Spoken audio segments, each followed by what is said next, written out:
I would say at its core, when you're talking about practical theology, that's theological reflection on the activities of the church. How do people of faith do whatever it is they do?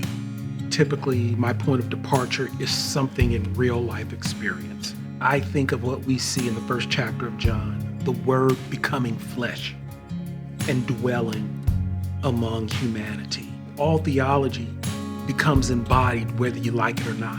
What is the embodied implication of whatever it is you are theologizing, for better or for worse? In my approach to teaching, I would argue that learning occurs both with cognition, learning occurs with the affective or emotion, and learning occurs also with bodily movement. And the cognition is what we really know here in the West. How can we create a space? I try to create a space, whether that's in the assignments, the type of assignments, or in the classroom itself, where all three elements of the human project are engaged for learning.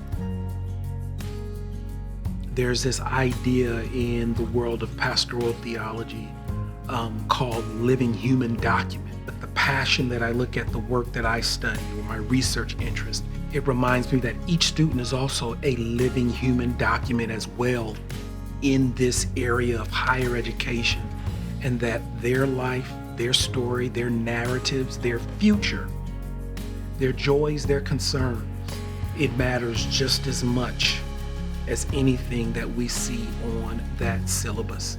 One of the ways I start out every semester, you go to a class and they say, tell us your name, but I also ask students to finish that up. How can we best honor you this semester?